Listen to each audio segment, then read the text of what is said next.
Diz assim o texto, gente. Lucas 22, a partir do 7. Chegou o dia dos pães asmos em que era necessário sacrificar a Páscoa. Jesus enviou Pedro e João dizendo: ide, preparai-nos a Páscoa para que a comamos. Eles lhe perguntaram: onde queres que preparemos, que a preparemos? Sabe, gente, há uma questão que eu tenho certeza que muitos dos senhores tenham tido que enfrentar ao longo da sua estada aqui nesse país. Será que eu estou no lugar certo? Será que a minha estada aqui é por pura iniciativa humana? Ou de fato eu estou debaixo da nuvem que guiou o povo hebreu pelo deserto? E eu tenho certeza que muitos de vocês já questionaram isso, e alguns têm considerado seriamente, principalmente nesse período de crise que os Estados Unidos têm vivido, retornar ao Brasil. Só que nós não vivemos por vista. Não é o que diz Paulo? Nós vivemos por fé.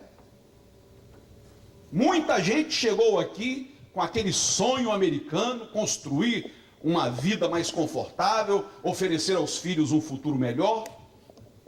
De repente, se deu conta que o castelo era de areia. E ainda hoje se perguntam: o que eu estou fazendo aqui? Alguns dizem: não importa onde.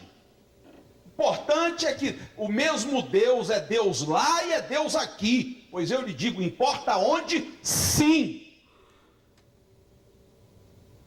O compromisso de Deus com a sua vida se dá enquanto você estiver no centro da sua vontade.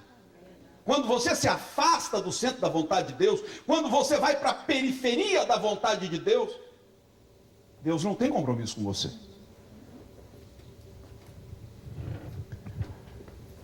Jesus estava prestes a pagar o mais alto preço que poderia ser pago pela nossa redenção, e ele desejou comer aquela última Páscoa. Chama dois dos seus discípulos mais chegados, Pedro e João, e diz: prepare-nos a Páscoa. E a pergunta deles foi: onde? Então não é uma pergunta qualquer. Eu tenho certeza do seu chamado, como eu tenho certeza do meu. Eu sei que Deus me chamou para fazer uma obra, mas onde? É aqui? É na Flórida? É no norte? É no Brasil? É na África? A gente gosta da zona de conforto, né? A gente acha que a vontade de Deus sempre vai coincidir com a nossa. A gente pensa que a vontade de Deus está dentro das nossas conveniências. Muitos de nós têm pedido sinais a Deus. É uma mania, uma tendência nossa. Senhor, me mostra, usa um profeta para mim, Senhor. Usa alguém para me dizer algo.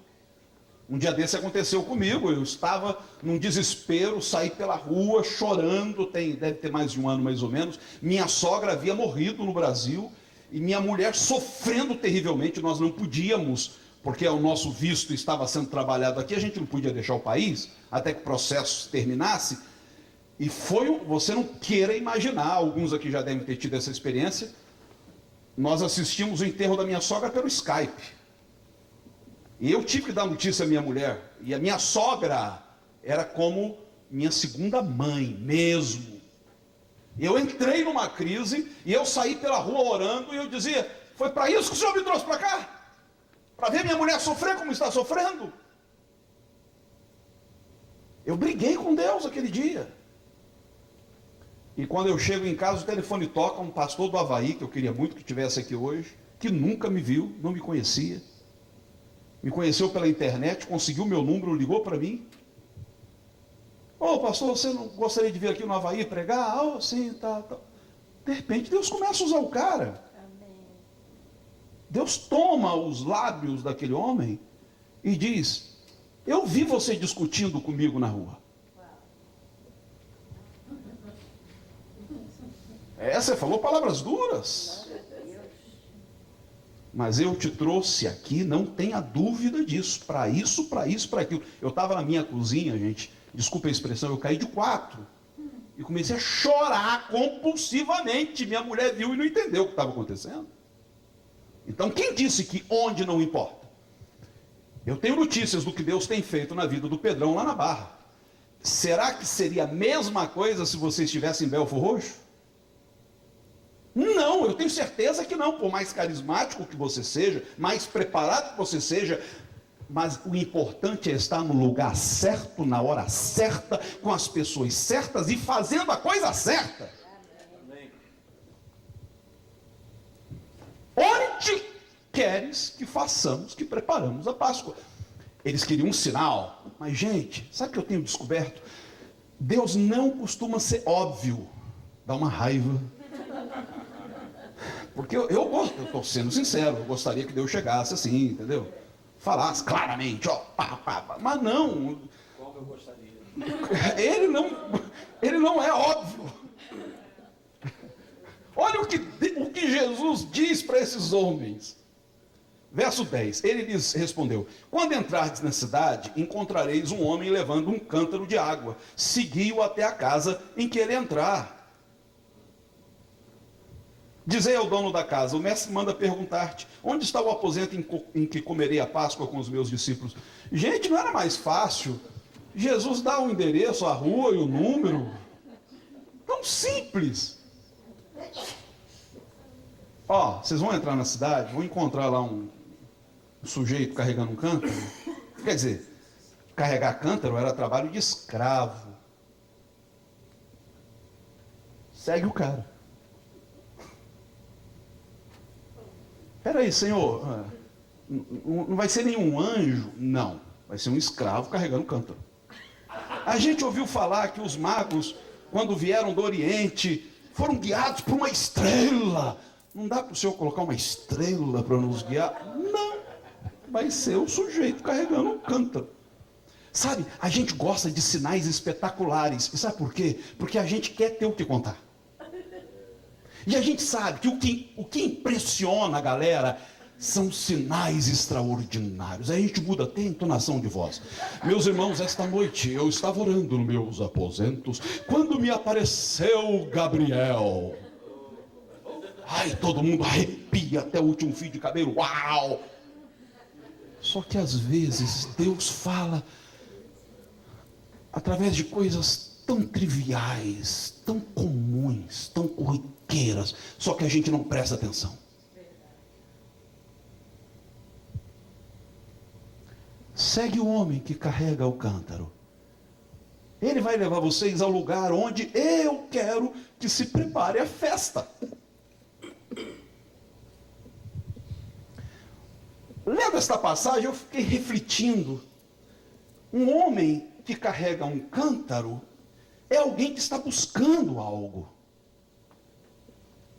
Pode representar alguém que tem perguntas, que tem questões não resolvidas, que tem necessidades. Quem é que quer seguir? Quem tem necessidades. A gente quer seguir é quem tem respostas, não quem tem perguntas. Eu tenho certeza que se nós anunciássemos que nessa conferência nós teríamos aqui um preletor que daria a fórmula para a sua igreja pular de 100 membros para 10 mil membros em um ano, isso aqui estaria entupido de pastores. É o cara. Esse cara aí está bombando, eu tenho que ouvir o que esse cara vai dizer. Ele tem a fórmula.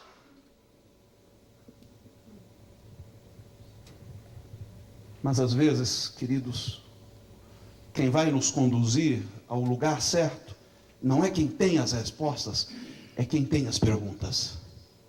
E quem acha que tem todas as respostas, é porque na verdade não considerou ainda a profundidade das perguntas.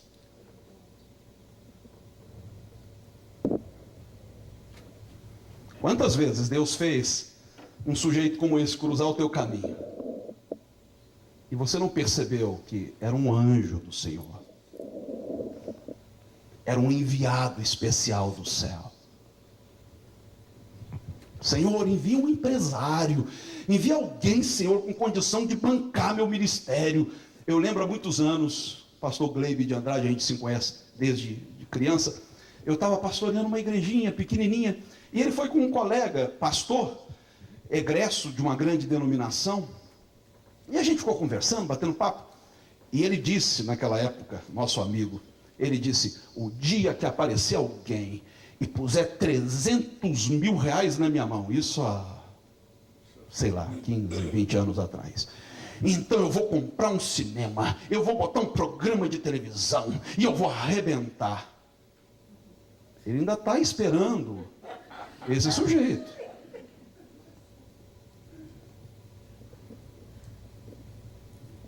Preste atenção em quem passa por você, meu irmão.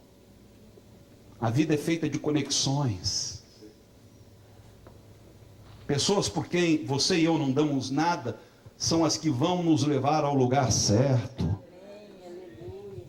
Não julgue ninguém pela aparência, não julgue ninguém pela condição social. Tiago denuncia isso. Não chame para frente, não dê lugar de honra a quem tem posição social classificada. Trate a todos com o mesmo amor. Às vezes uma viúva pobre é um instrumento que Deus vai usar para te conduzir. Veja o que diz aqui o texto, verso 11. Dizei ao dono da casa: o mestre manda perguntar-te: onde está o aposento em que comerei a Páscoa com os meus discípulos? Então ele vos mostrará um grande cenáculo mobiliado. Fazei aí os preparativos. Gente, naquela época, não era todo mundo que dispunha de um cenáculo em casa. Na verdade, o cenáculo era um terraço, onde famílias mais abastadas se reuniam durante as festas anuais. Então, quem tinha condição, bancava não só a construção de um cenáculo, mas o banquete para toda a família. E Jerusalém era um centro de peregrinação, então vinha gente do mundo todo, então reunia aquela família enorme para banquetear. Então o camarada aqui era de posses. Quando eles chegam no lugar, vem aquela sala enorme, toda mobiliada. Quando se fala de mobília, está se falando disso aí, cadeiras. Eu fico imaginando Tic-Teco conversando. Pedro e João, vem cá. Não é para uma Páscoa? Não vai ser uma coisa íntima entre nós? Ou Jesus liberou aí o comes e bebes para a turma? Ou eu posso levar papagaio, sogra, sogro, marido, mulher? Não é só a gente. Então por que esse desperdício de espaço? Se é para uma ceia íntima, um aposentozinho, um quartozinho, uma salinha já resolve. Você já reparou? Às vezes a gente tem a impressão que Deus é pródigo. Por exemplo, por que o universo é tão vasto, né, gente? Por que é tanto espaço? Você não acha que Deus exagera às vezes? Foi essa a impressão que Pedro e João tiveram. Mas não questionaram. Ok, tudo bem, Jesus mandou, a gente vai acertar tudo aqui com o dono da casa, vai preparar o lugar e vai dar festa. No dia se reúnem Jesus e os 12. Somente eles. Total, 13 pessoas. Ali Jesus lava os pés dos seus discípulos. Ali Jesus celebra a última ceia. Ali Jesus desmascara o traidor. E pronto. Tanta cadeira vazia, tanto espaço desperdiçado. Mas o que Jesus tinha em mente, queridos, era algo muito maior. Jesus não dá ponto sem nó. Se ele te traz para um lugar largo, é que ele tem planos futuros para aquele lugar. Precisamente 50 dias depois disso. Você pode ler isso em Atos dos Apóstolos. Diz que todos estavam sentados, reunidos, onde? No cenáculo. Você talvez argumente, sim, mas cenáculo era uma coisa comum naquela época.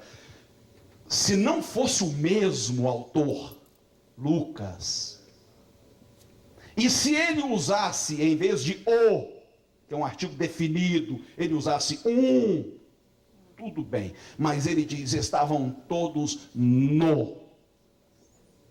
Então se trata do mesmo lugar. Só que agora não eram 12, eram 120. E eu gosto de prestar atenção nos detalhes, porque o texto diz, estavam todos sentados. Agora Pedro e João entendiam por que aquele desperdício de espaço. Por que tantas cadeiras, se eles eram apenas 12? Porque Jesus não estava pensando na Páscoa, Jesus estava pensando em Pentecostes. O foco de Cristo é sempre o futuro. O que eu quero chamar a atenção de vocês, amados, é que o foco de Cristo é sempre voltado para o futuro. Nós somos reféns do presente. Semana passada eu preguei uma mensagem sobre duas mulheres, a mulher de Jó e a mulher de Ló. Fiz ali um trocadilho. E eu disse o seguinte, sabe qual é a diferença da mulher de Ló para a mulher de Jó? Não é só o nome do marido que troca ali uma consoante, não, é muito mais que isso. A mulher de Ló entrou para a história como quem? O que ela fez que deixou marca na história? Por que ela é mencionada? O que ela fez, gente? Olhou para trás. E virou? Estátua de sal. A mulher de Ló representa quem é refém do passado. Quem não consegue se desvencilhar. Jesus disse que quando os discípulos chegassem a uma cidade e não fossem bem-sucedidos, porque há essa possibilidade, ele nunca garantiu que onde você chegasse você seria bem-sucedido. Acontece você ser rejeitado, e aqui tem muita gente com história para contar sobre isso. Jesus disse, ao sair da cidade, sacudia a poeira. Tem até uma canção no Brasil que fala sobre isso. Levanta e sacode a poeira, dá a volta por cima. Você sabe o que é sacudir a poeira? É não deixar que aquela experiência amarga que você teve comprometa o seu futuro. Nós temos colegas aqui que ainda não sacudiram a poeira de experiências que tiveram no passado. E eu não digo só de experiências desagradáveis, inclusive de experiências muito boas. Sacode a poeira, meu irmão. Não se torne um refém do passado. A Bíblia diz, Jesus diz que nós somos o sal da terra, mas sal tem que se espalhar. A mulher de Ló virou uma estátua de sal concentrada. Se você coloca o sal dentro do saleiro por muito tempo, vai virar uma pedra. E para que serve uma estátua de sal? Até que ponto a mulher de Ló não representa a igreja de Jesus nos dias atuais? Olhando para trás, para os tempos maravilhosos da igreja primitiva. Vocês me perdoem. Me perdoem. A Bíblia que eu leio diz que o Espírito Santo nos conduziria de glória em glória. Eu não tenho por que invejar os tempos áureos da igreja primitiva. Porque o Espírito Santo que atuou então é o Espírito Santo que conduz a igreja ao longo dos 2000 anos. Então não há porquê eu viver de saudosismo, olhando lá para trás como se aquela igreja fosse perfeita. Não era.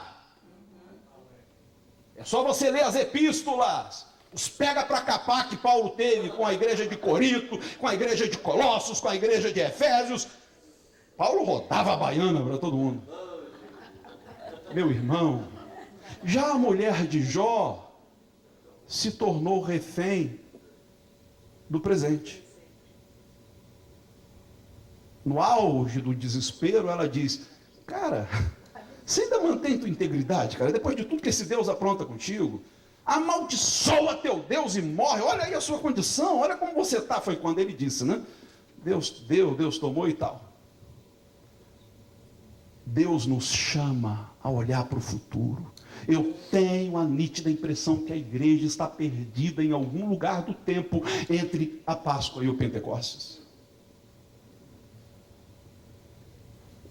Nós temos um mundo espaçoso. E as Escrituras declaram que toda a terra se encherá do conhecimento e da glória do Senhor. Amém. O papel da igreja é ser esse canal para que todas as nações um dia se rendam ao imperador do universo, Jesus Cristo, nosso Senhor. Mas parece que a gente se perdeu. A Páscoa é muito... O cenário ali da Páscoa é extraordinário, mas Deus nos chama para Pentecostes. Deus nos convida para um ambiente aberto. Você sabe que o cenáculo era aberto, a ponto de 3.000 pessoas assistirem lá de baixo o que acontecia. Só lembra, pastor Jeremias, quando os Beatles fizeram aquele show em Londres, e o U2 recentemente repetiu, de cima de um terraço, e foi assistido pelo mundo inteiro, via satélite. Não era nascido, pastor, me faz o favor. Lembra, pastor Antônio Carlos, quando os Beatles fizeram aquele show, e que lá na calçada juntou uma multidão para assisti-los? Se eu não me engano, se não foi o último, foi um dos últimos shows dos Beatles, antes que John Lennon declarasse: o sonho acabou. Pois o que aconteceu no dia de Pentecostes, irmãos, foi extraordinário.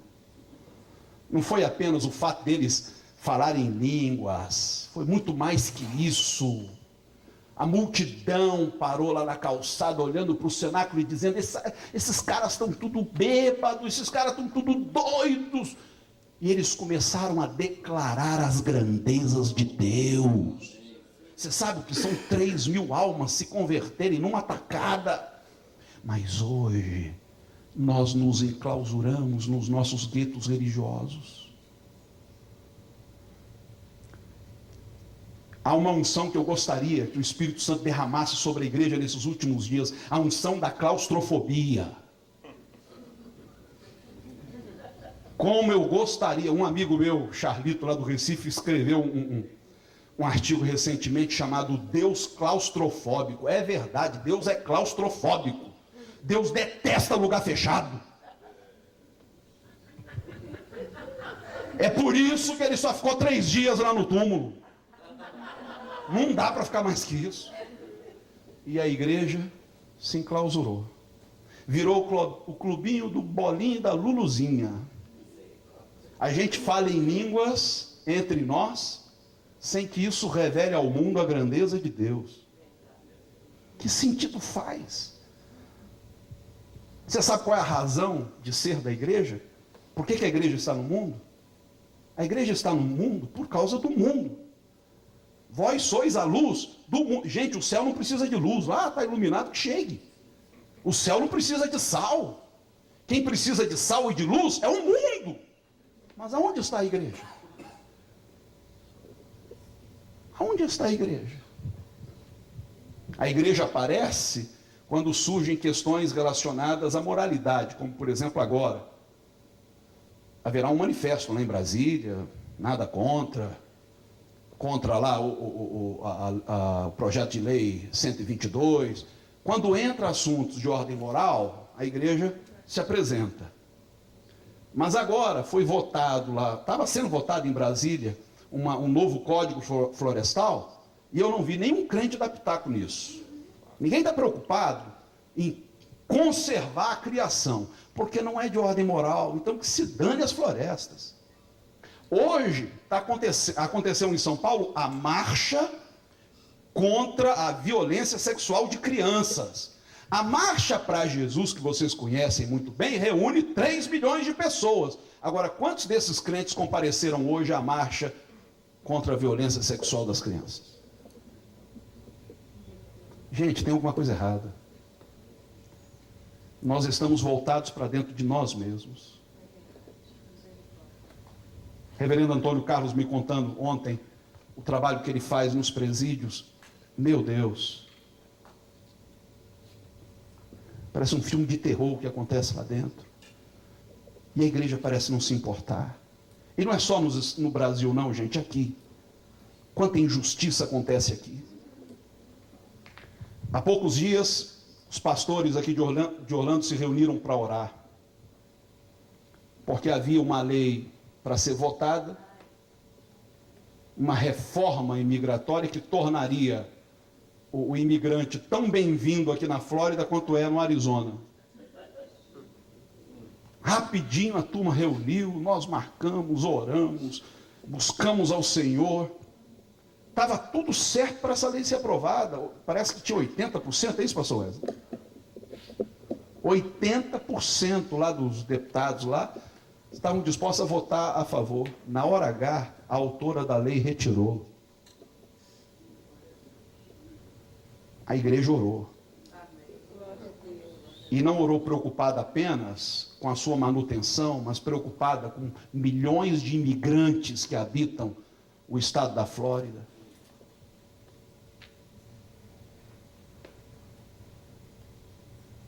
Deus está nos convidando a voltar ao cenáculo, irmãos. Esses dias eu chorei assistindo a última mensagem de David Wilkerson. Eu parecia uma criança. Há muitos anos, eu tinha 9 anos quando eu assisti A Cruz e o Punhal, e eu me senti chamado para a obra de Deus quando eu assisti aquele filme. Um homem de 79 anos. No último congresso que ele participou no Texas, ele fez como meu pai antes de morrer. Ele sentou, já muito cansado, falou: gente, eu não vou pregar, eu queria só conversar. Nós precisamos voltar a orar, gente. Nós estamos tudo desviado. O que está acontecendo com os pastores? Os pastores não oram mais, não buscam mais a Deus. E aquilo foi me sacudindo, me impactando. Eu falei: eu estou desviado. A gente vira tecnocratas do Evangelho.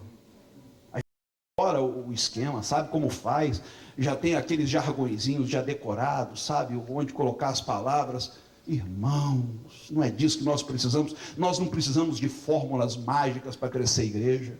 Nós não precisamos de novos modelos. Eu não questiono modelo nenhum, cada um tem liberdade de fazer o que quer. Mas o que a igreja precisa é se encontrar no cenáculo. E estavam todos reunidos no mesmo lugar. Ali estava João, Manuel, Joaquim, não faltou ninguém. Os 120 estavam ali esperando o cumprimento da promessa de Deus. Foram 10 dias de espera. Naqueles 10 dias ninguém foi trabalhar. Naqueles 10 dias ninguém tinha agenda. Naqueles 10 dias ninguém tinha compromisso com a família. Só uma coisa importava: o cumprimento da promessa de Deus. Nós não podemos impactar esse mundo se não for por uma operação do Espírito Santo.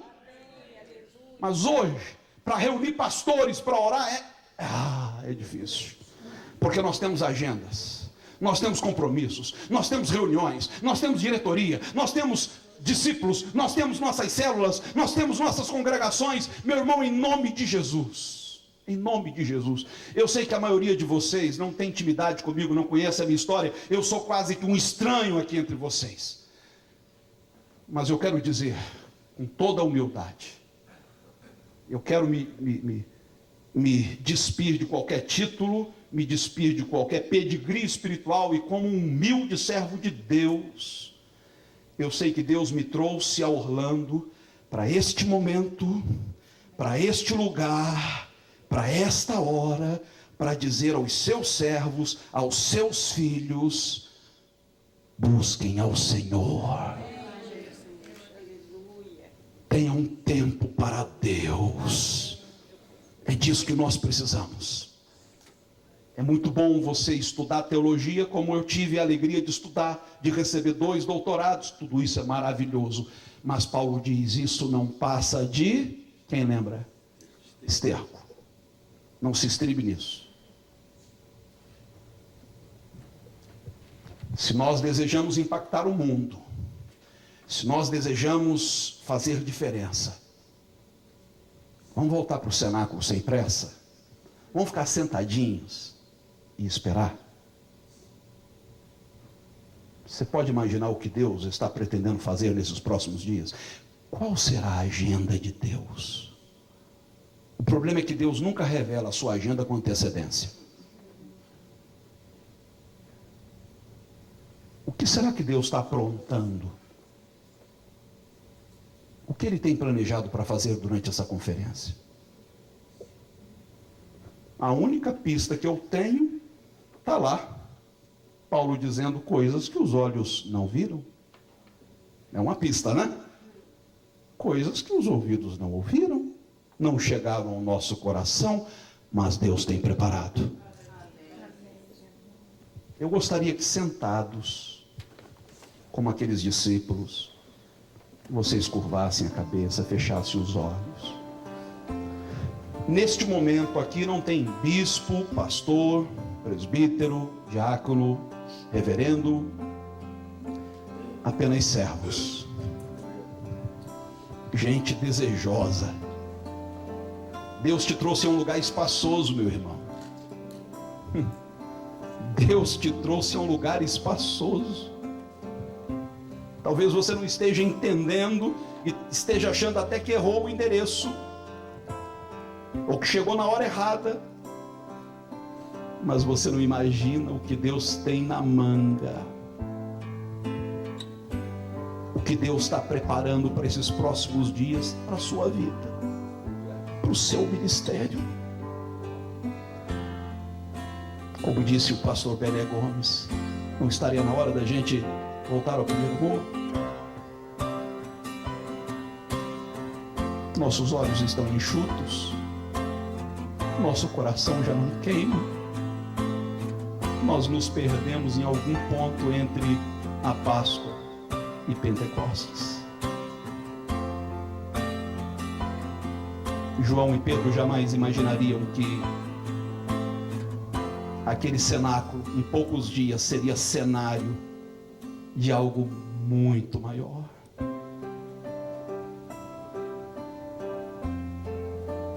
Sua vida será cenário de algo muito maior, meu irmão.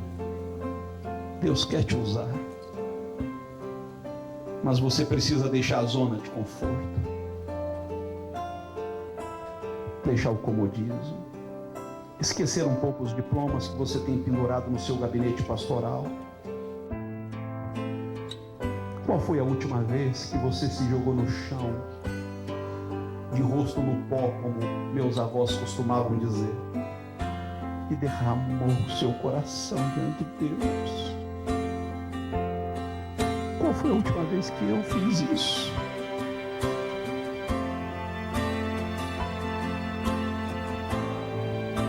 Oh Deus, eu quero te pedir humildemente, Senhor, derrama sobre nós um espírito de quebrantamento. Tem misericórdia de nós, Senhor.